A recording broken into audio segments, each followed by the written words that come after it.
Radio Umoja.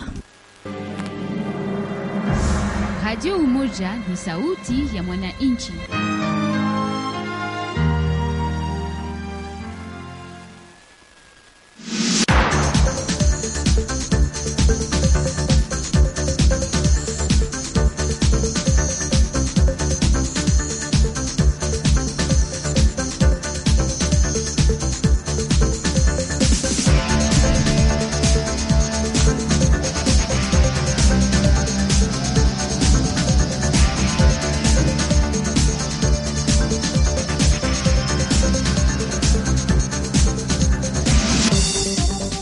Habari za jioni mpenzi msikilizaji popote pale ulipo, nasema karibu ndani ya taarifa yetu ya habari katika lugha ya Kiswahili na usomwa nami Ahmed Ofikiri. Kwanza tunaanza na vichwa vya habari ambavyo tumekuandalia muda huu.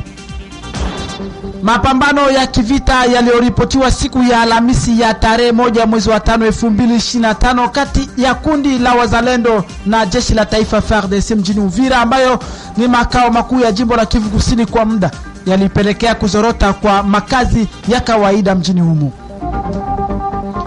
Mapambano ya kivita kati ya makundi mawili yanayoshikilia silaha, yote yakiwa ya kundi linaloitwa Kifuafua, yaliripotiwa Alhamisi ya tarehe 24 mwezi wa 4 2025, ambayo yalisababisha raia wengi wakaaji wa vijiji vya tarafa la Walikale huko jimboni Kivu Kaskazini kuyahama makao yao yapata sasa tangu wiki moja. Mpenzi msikilizaji, kunayo na mengine mengi, endelea kuwa pamoja nasi mpaka mwisho wa taarifa hii.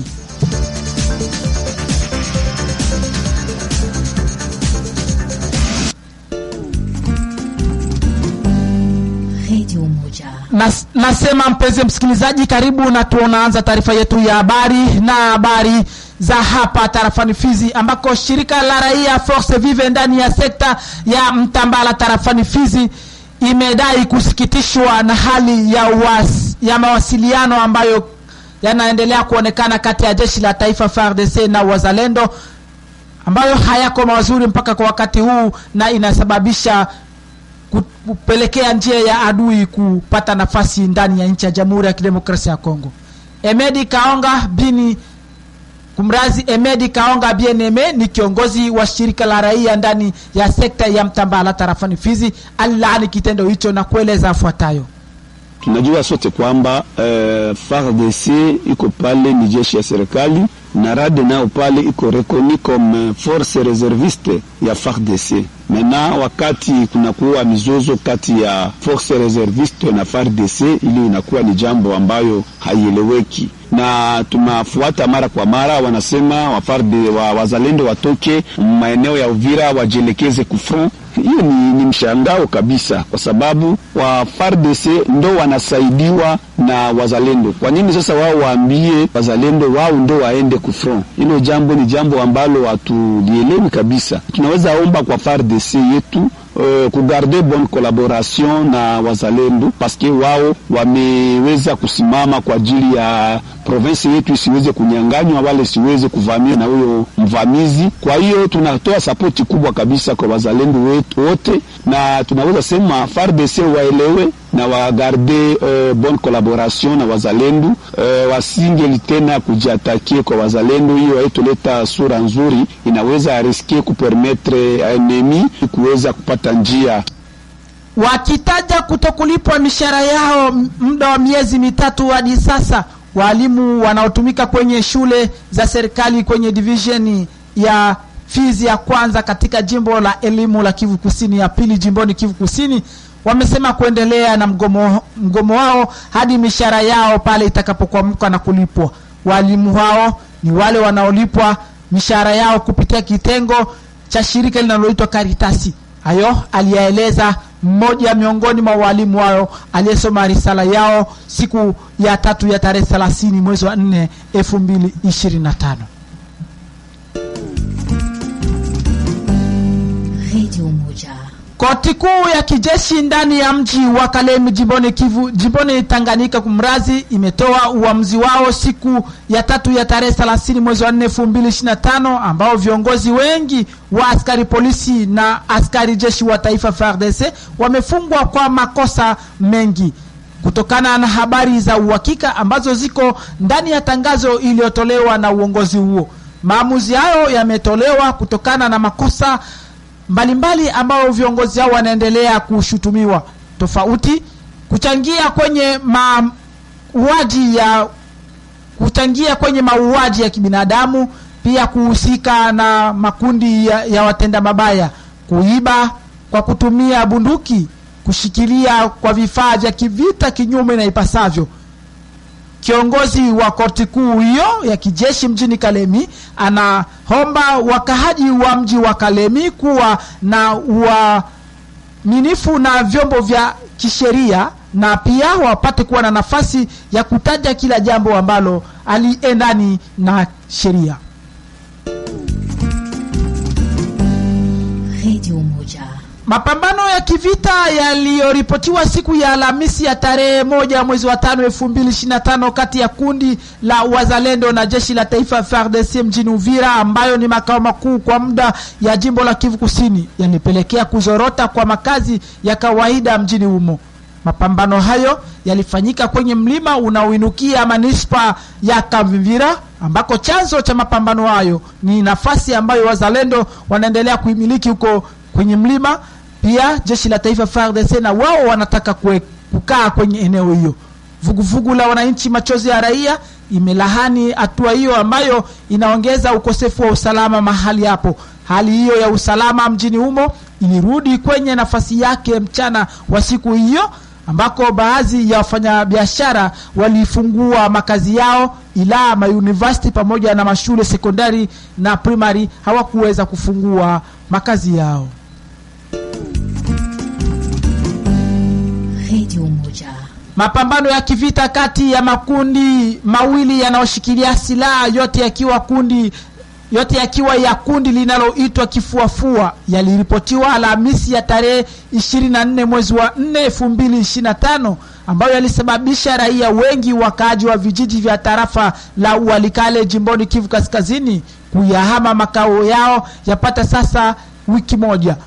Habari za mahali zaeleza kuwa mzozo huo ulianza wakati kundi moja la Kifuafua linaloongozwa na Shukuru na kundi lingine linaloongozwa na Sango Muhima aliasi Makucha walipokuwa nagombania kudhibiti kijiji cha Kando, na hapo ndipo mzozo huo ulichukua sura nyingine isiyoridhisha na kupelekea mapambano ya kivita yaliyoanza siku ya Ijumaa hadi Ijumaa pili ndani ya vijiji Kando, Malembe, Bishata, Minjenje na Bagira.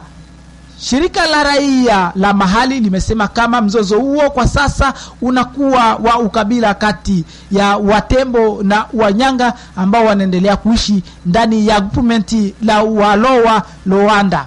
Kupitia hali hiyo, vitendo vya wizi, kuunguzwa kwa manyumba, kufungwa pasipokosa kwa viongozi pamoja na vitendo vya ujeuri vinaendelea kushamiri katika maeneo hayo. Mpaka kwa sasa ambao leo siku ya 5 ya tarehe 2 mwezi wa 5 2025, baadhi ya wakaji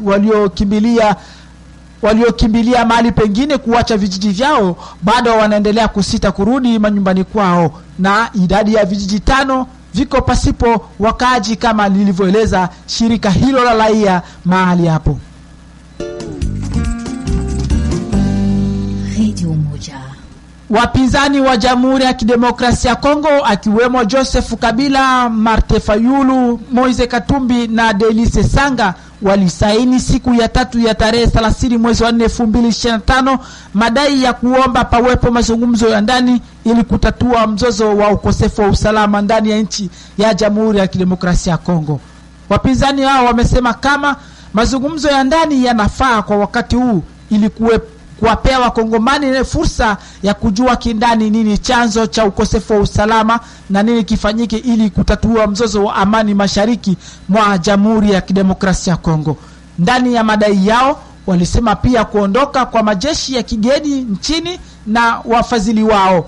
Miongoni mwa pointi waliozungumzia wapinzani hao ni kuheshimishwa kwa mikakati iliyosainiwa Washington ya tarehe 24 mwezi wa 4, kurejeshwa kwa wahamiaji wa ndani pamoja na wakimbizi kwenye maeneo yao, kujitolea kutafuta kwa pamoja suluhisho ya kudumu kwa ukosefu wa usalama nchini, hususani mashariki mwa Jamhuri ya Kidemokrasia ya Kongo. Hayo ni baadhi ya pointi zilizosemwa na wapinzani hao wakati walipokuwa pamoja. Radio Umoja. Mpenzi msikilizaji, tutamatishe taarifa yetu hii ya habari na habari za kandanda, ambako katika mchakato wa maandalizi ya sikukuu ya kimataifa ya uhuru ya waandishi habari, umoja wa waandishi habari wa tarafa la Fizi na mji wa Baraka uliendesha mechi ya uhusiano wa kirafiki kati ya wafanyakazi wa serikali na waandishi habari mjini Baraka kwenye uwanja wa kandanda Lubumba siku ya 4 ya tarehe 1 mwezi wa 5 2025. Kwenye mchuano huo waandishi habari waliweza kuibuka na ushindi kwa zidi ya wafanyakazi hao wa serikali wa mabao 3-2. Mechi hiyo imeshuhudiwa mnamo mwendo wa saa 10 za jioni. Tukumbushe kwamba mwaka huu wa 2025 mada ya sikukuu hiyo itakayoendeshwa tarehe 3 za mwezi huu tunao ya waandishi habari itakuwa utimizaji wa uhuru habari katika ulimwengu mpya, hatari za akili bandia juu ya uhuru wa vyombo habari. Pia ndani ya mji wa Baraka na tarafani Fizi, mada kauli mbiu ya sikukuu hiyo itakuwa ni kuzungumzia kuhusu uongezaji wa ujuzi kuhusu umoja wa ushikamano kwa wapasha habari na kuepuka jumbe za chuki pamoja na habari za uongo ili kupiganisha habari za uongo na zenye uchocheaji wa fitina. Mpaka kwa sasa, mpenzi msikilizaji, sina budi kutamatisha taarifa yetu ya habari katika lugha ya Kiswahili. Mimi ni Amedeo Fikiri na kuaga nikikutakia usikilivu mema wa taarifa yetu ya habari katika lugha ya Kifaransa ambazo nakujia hivi punde karibuni. Chao chao.